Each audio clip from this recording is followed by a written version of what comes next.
அனைவருக்கும் வணக்கம். மகாபாரத கிளைக்கதைகளில் இன்றைக்கி நம்ம பார்க்க போகிறது எது உண்மையான பக்தி. தெய்வம் என் அருகே அமர்ந்து கொண்டிருக்கிறது, என் பக்தியின் வலிமையே வலிமை என அர்ஜுனனின் மனம் பாரத போரின் வெற்றியில் திளைத்து கொண்டிருந்தது. உன்னை விட என் மேல் கூடுதலாக பக்தி செலுத்துபவர்கள் உலகில் இருக்கக்கூடாதா என்று கிருஷ்ணர் கேட்டார். என் மனதில் ஓடுகிற எந்த சிறு சிந்தனையும் உடனே படித்து விடுகிறானே கிருஷ்ணர் என அர்ஜுனன் திடுக்கிட்டான். அவர் எப்படியாப்பட்ட ஆளு, அவருக்கு தெரியாததா? அர்ஜுனனோட மன ஓட்டத்தை புரிஞ்சுக்கிட்டாரு நம்ம ஆளு கிருஷ்ணர். அர்ஜுனனின் பக்தி சார்ந்த கர்வத்தை அடக்கணும் அப்படின்னு நம்ம ஆளு ஒரு முடிவு கட்டிட்டாரு. கிருஷ்ணர், அர்ஜுனா, நான் பெரிதும் மதிக்கும் எனது பக்தை பிங்களை இங்கே அஸ்தினாபுரத்துக்கு அருகில் வசிக்கிறா. அவளை போய் பார்ப்போமா? வரியா? வா என்று கிருஷ்ணர் அழைத்தார். இதே தோற்றத்தில் போனால் உன் உயிருக்கு ஆபத்து நேரலாம். நான் பெண்ணாக மாறுகிறேன், நீயும் என் தோழியாக மாறு அப்படின்னு சொன்னாராம். சற்று நேரத்தில் அரண்மனையில் இருந்த கிருஷ்ணரும் அர்ஜுனனும் ஒரு பெண்களாக மாறி பிங்களையோட வீட்டு கதவை போய் தட்டியிருக்காங்க. தெய்வீக ஒளியுடன் ஒரு மூதாட்டி கதவை திறந்தாங்களாம். தாயே, நாங்கள் அடுத்த ஊருக்கு போகிறதுக்காக நடந்து வந்தோம். கால்லாம் ரொம்ப வலிக்குது, இங்கே கொஞ்சம் சற்று இளைப்பாரி விட்டு போகலாமா அப்படின்னு கேட்டாராம் நம்ம கிருஷ்ணர். உள்ளே வாருங்க அப்படின்னு அந்த அம்மா கூப்பிட்டாங்களாம். ரெண்டு பேருமே இப்போ பெண்ணாக இருக்காங்க. யார்? அர்ஜுனனும் கிருஷ்ணரும் பெண்களாக உருமாறி இருக்காங்க. அந்த மூதாட்டிக்கிட்ட ரெண்டு பேரும் போயிருக்காங்க. நான் பூஜை செஞ்சுக்கிட்டு இருக்கேன், பூஜை முடிந்த பிறகு நீங்கள் உணவு சாப்பிட்டுட்டு போகலாம் அப்படின்னு அந்த பிங்களைன்ற மூதாட்டி சொல்லியிருக்காங்க. பூஜை அறையில் ஒரு பீடத்தில் கிருஷ்ணரோட விக்கிரகமும் சின்னதாக ஒரு கத்தியும், நடுத்தர வடிவில் ஒரு கத்தியும், பெரியதாக ஒரு கத்தியும் இருந்துச்சான். தாயே, கிருஷ்ண விக்கிரகத்தோடு 3 கத்திகளையும் பூஜிக்கிறீங்களே, கத்திகள் யாரோடது என்று கிருஷ்ணர் கேட்டாராம்.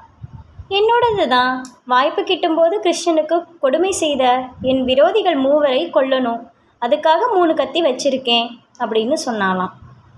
யார் அந்த விரோதிகள் தாயே என்று கேட்டாராம் கிருஷ்ணர். குசேலன், திரௌபதி, அர்ஜுனன், இந்த 3 தான் அப்படின்னு சொன்னாலாம்.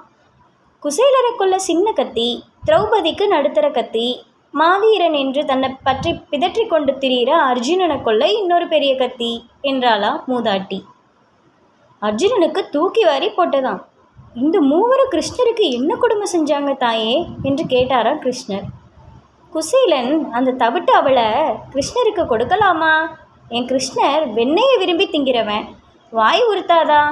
ஆகாரம் அது. அவள் என் கிருஷ்ணரோட நீண்ட தாமரை இதழ் போன்ற நாவில புண்ணை தோற்றுவிக்காதா? இந்த புத்தி கூட இல்லாமல் பக்தின்ற பேரில் அவனுக்கு அவன் கொடுத்தான். குசேலேன், அதனால் அவனுக்கு சின்ன கத்தி என்றாலாம். திரௌபதி எப்படி உங்களுக்கு விரோதியானாள் என்று கேட்டாராம் கிருஷ்ணர். அஸ்தினாபுரத்தில் இருக்கும் திரௌபதிக்கு துவாரகையில் இருக்கிறோம் கிருஷ்ணருக்கு வாரி வாரி புடவைகளை அருளினானே. புடவைகளை இழுத்து இழுத்து துச்சாதனன் கைவலிக்க மயக்கம் போட்டு விழுந்தான். புடவையை இழுத்த துச்சாதனனுக்கே கைவலிக்கும்னா புடவையை நிறுத்தாமல் கொடுத்த என் கிருஷ்ணருக்கு எவ்வளவு கைவலிச்சிருக்கும். கிருஷ்ணரோட கையை வலிக்க செஞ்ச திரௌபதியை சும்மா விடுவேனோ? அவளுக்கு நடுத்தர அளவுள்ள கத்தி என்றாளாம். அர்ஜுனன் கிருஷ்ணரன் பக்தர்களையே தலை சிறந்தவனாயிற்றே, அவன் மேலும் என்ன உனக்கு கோபம், அவன் மேலும் என்ன உனக்கு விரோதம் அப்படின்னு கிருஷ்ணர் கேட்டாராம். அர்ஜுனனோட பக்தியை நீ தான் மெச்சிக்கணும். உண்மையான பக்தனாக இருந்தால் கை வலிக்க வலிக்க தேரோட்ட சொல்வானோ?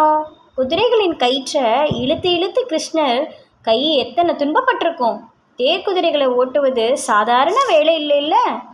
ஊரில் தேரோட்டிகளுக்கா பஞ்சம். என் முன்னால் என்றாவது ஒரு நாள் அவன் அகப்படட்டும், அவனை அப்புறம் பார்த்துக்கிறேன் அப்படின்னு அர்ஜுனன்னு சொன்னாங்களாம். அதுக்காக தான் அவனுக்கு பெரிய கத்தி என்றானாம். அர்ஜுனன் பதற்றத்தோடு நெற்றி வியர்வையை தொடச்சி கொள்வதை பார்த்து கிருஷ்ணர் நகைத்தாராம். குசேலன் அறியாமல் செய்தான். அவனிடம் தவிட்டவளை தவிர வேற பொருள் இல்லை. எந்த பிரதிபலனையும் அவன் எதிர்பார்க்கவும் இல்லை. கிருஷ்ணர் தான் அவன் கேட்காமலே செல்வத்தை வாரி கொடுத்தான். சுயநலமில்லாதவன் என்பதால் குசேலனை மன்னிச்சு விடுங்களேன் பாட்டி அப்படின்னு கிருஷ்ணர் சொன்னாராம். பிங்களை யோசித்தாங்களாம். பீடத்தில் இருந்த சின்ன கத்தியை சரி போட்டோம் அப்படின்னு தூக்கி வீசிட்டாங்களாம். திரௌபதிக்கு புடவை கொடுத்ததில் கிருஷ்ணர் கைகள் வலித்தது உண்மைதான். என்றாலும் ஒரு பெண்ணுக்கு மானம் ரொம்ப பெரிதல்லவா, அதை காத்துக்கொள்ள அவள் கொலை கூட செய்யலாம் என்று தர்மசாஸ்திரம் சொல்லுது. எனவே சுயநலமே ஆனாலும் மானம் காக்க வேண்டியதால் திரௌபதியையும் மன்னிச்சு விடுங்களேன் என்றார் கிருஷ்ணர். பிங்களை பாட்டி யோசித்து 2வது கத்தியையும் தூக்கி வீசிட்டாங்க. போரில் தனக்கு வெற்றி கிட்டணும்னு உலகியல் சார்ந்த சுயநலத்துக்காக கிருஷ்ணரை தேரோட்ட செய்த அர்ஜுனனை மட்டும் மன்னிக்கவே மாட்டேன். இந்த பெரிய கத்தி இந்த பீடத்திலேயே இருக்கட்டும்னு சொன்னாங்களாம் பிங்களை. சுயநலம் பிடிச்ச அர்ஜுனனை நீங்கள் கொல்வது நியாயம் என்பதை நானும் ஒப்புக்கொள்கிறேன் என்றார் கிருஷ்ணர். அர்ஜுனனுக்கு தூக்கி வாரி போட்டது.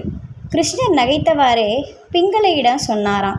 அர்ஜுனா, கிருஷ்ணர் மனதை கவர்ந்து விட்டதால் தானே கைவலியையும் பொருட்படுத்தாமல் தேரோட்டனா. அர்ஜுனனை நீங்கள் கொன்றுவிட்டால் உற்ற நண்பனை இழந்து கிருஷ்ணர் வருந்துவாரே. கிருஷ்ணரை வருந்துவது உங்களுக்கு சம்மதம் தானா என்று கேட்டார் கிருஷ்ணர். நீ சொன்ன கோணத்தில் நான் சிந்தித்து பார்க்கல. நீ சொல்வதும் சரிதான். எனக்கு இந்த பிறவிலேயோ மறுபிறவியிலோ எதுவும் வேண்டாம். முக்தி கூட வேண்டாம்.